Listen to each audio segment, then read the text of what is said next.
Hello, this is the poly exciter algorithm on the disting EX. This is an 8-voice polysynth using a plucked resonant kind of algorithm. Sounds a bit like that.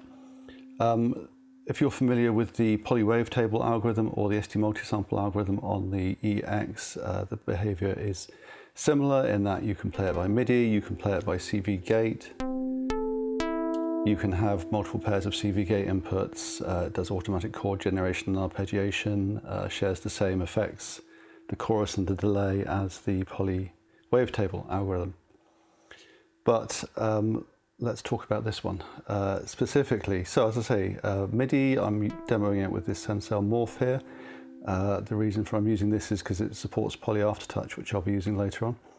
CV and gate from the Rene, and I've also got a little MIDI fader box here, the A to V Project 16N thing, which I'll be using to change some parameters without diving around the menus. So yes, like I say, basically it works by playing a short snippet of audio, which can be internally generated or which can come from the micro SD card or which can be played from elsewhere in the modular through an input. And it excites a resonant structure to make a note. So this is using a very simple ramp thing, which gives you a nice pluck sound. Polyphonic, obviously. It's also velocity sensitive. There are a few fundamentally basic modes that it works in. So these are strike, scrape, and strum. So let me just explain these for now, and I'll explain them just skipping ahead. I'll change it to, I'll just change that. So it's different. So strike, basically, whenever you press a key or trigger it from the CV gate, you get the whole of the exciter played as a burst. The scrape mode is similar, except that it only plays it as long as you hold a key. So if I hold the key, it does that. If I press it for a short amount of time, it's shorter. And then strum, you get the exciter looping as long as you hold the key.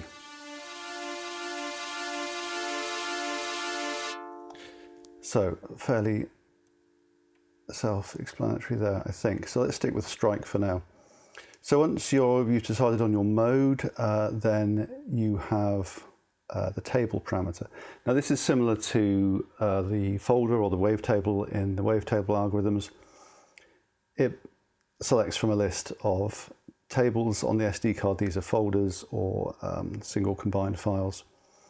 But currently we're using the built-in ones which don't need the card, and it just gives you some really simple things to play with straight away. So the first one we started with was ramp. Gives you a nice pluck. Noise burst is that one. Noise ramp is like a ramped noise, so it fades out. Square is just a simple on-off. Now the interesting thing about this is you get something at the beginning and the end of the note if you put that back to scrape mode, so it stops as soon as you release the key. You get a kind of double tonguing kind of effect. And the fourth built-in exciter is silence, which is kind of enigmatic. The reason you'd want that is if you were using an external input for the exciter audio and you didn't want to mix in another exciter with it, then you would use silence. So that's the built-in ones. Now, then we come on to the ones on the SD card. Now, these are the ones I've got here are available as an example zip file from the Disting EX website, so go and have a look for those. So choose your table, push V, loads them in, and then the exciter parameter lets you choose from all the different exciters that are in that folder or within that file. It's very much like a wavetable in that respect. So if I play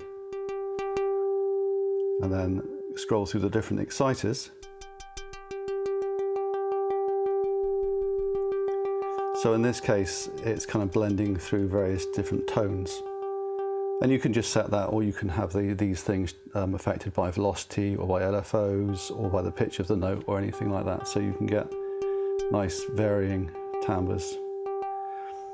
So that's something that's been created specifically for this mode. If I just choose something else random though, for example, in this case I've simply copied one of the wavetables, one of the Adventure Kit wavetables from elsewhere on the SD card into the exciters folder. And these actually make quite interesting exciters, and depending on which wavetable entry you use, you can get some interestingly different timbres. And then you can just go completely random, and here are some 808 samples used as resonators. So bass drum, snare drum, conga. So really you can put anything you like through there, and you'll get different sounds. But just to normalise it back to something understandable, we'll go to the built-ins and we'll go back to ramp. Get our basic pluck. And then we'll move on to the other parameters. So exciter length, that's the length of the exciter. In the built-in ones, it scales it down. The pluck basically only has energy right at the start of the thing, so it's not going to sound very different. But if you, say, had the noise ramp, then that's a very short one. It's getting longer. And if you're using one off the SD card, then that limits the amount of it that gets used to the selected section. If you want the one that loops nicely, then you'll want to set that length to match whatever your sample loops at. And then we come on to two very fundamental parameters of the resonator, the tone and the damping.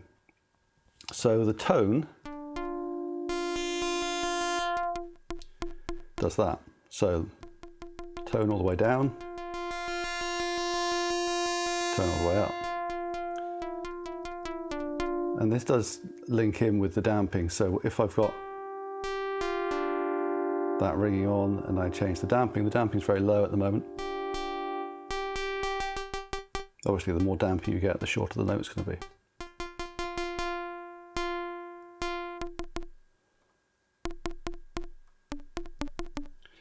So I've got these two connected to the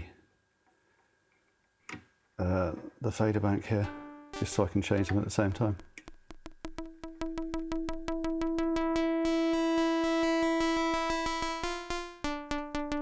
So you can get a feel for the different timbres you can start to break out of that.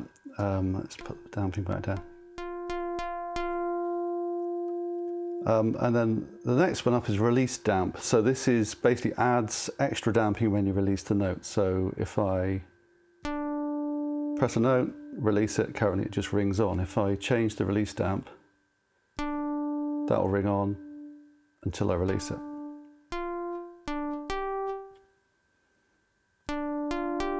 Yeah, fairly straightforward.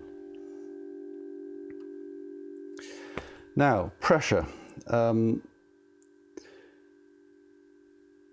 The strum mode in particular uses pressure, which can be MIDI pressure, so channel aftertouch or polyphonic aftertouch, or it can be this parameter itself or whatever you've mapped that to through a CV input, or it can actually be the gate input. Instead of rather than the gate input, it can become a pressure input. So let's set up something so that we can understand this now. So I'm going to go to this exciter table, and I'm going to go into strum mode. And I'm going to set the exciter length to its maximum. So this is basically going to play that sample that I've got as long as I hold a key down, or as long as there's a thing coming in through CV gate. And because I've changed it to, well, let's put it in strike mode so you can hear it to begin with. So the exciter is a little burst of little plucks, like you were fluttering your fingers over the frets of over the strings of a guitar or something. To put that in strum mode, that'll loop, but it also responds to pressure. And if I press another key,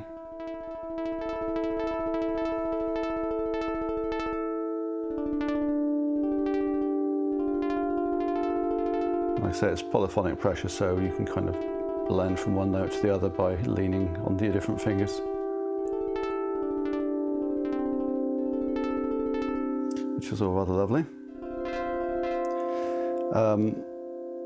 And like I say, this also works through this pressure parameter and through the pressure input if that's what you've got set up. So just to demo that, if I press this key very lightly, press two keys very lightly, but then raise the pressure, that's the same as me leaning on the keys and adding pressure. They basically all added together. So you can do that with the knob, you can map that to MIDI, you can map that to a CV input and use pressure that way. If we're in the world of CV, then let me just set the little, actually no, that's not. So skipping to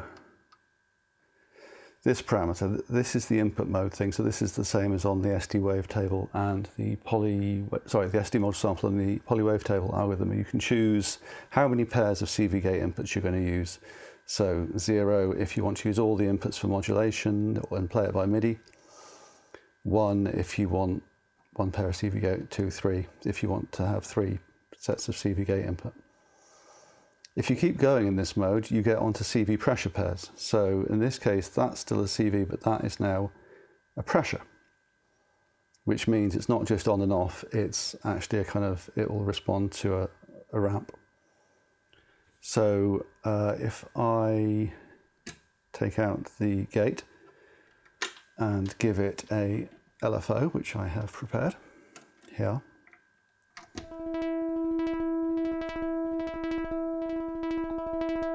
So that's a ramp CV from a disting up here.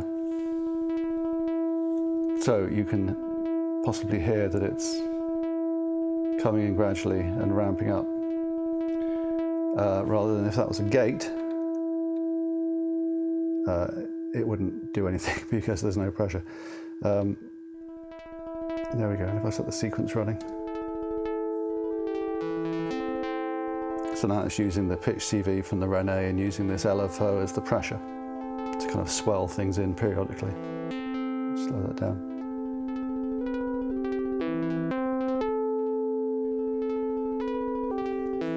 Well, it's just for contrast. If I put that back to CV gate pairs and give that a gate instead, and then go back to my pressure parameter.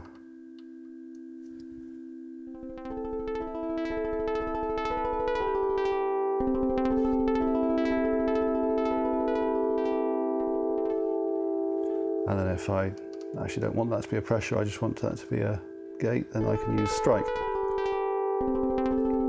And now it's just playing it. So with any luck that was clear. So basically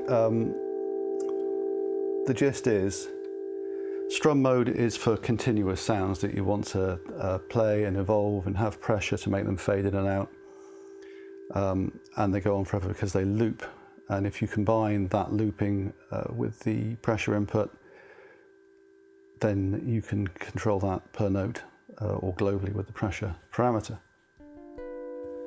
So, I think that was clear. Maybe it was. Questions in the below the video if it wasn't. So let's go back to a nice simple pluck while we're going forwards. There we go. Right, so we did pressure. So next come the kind of modulation parameters.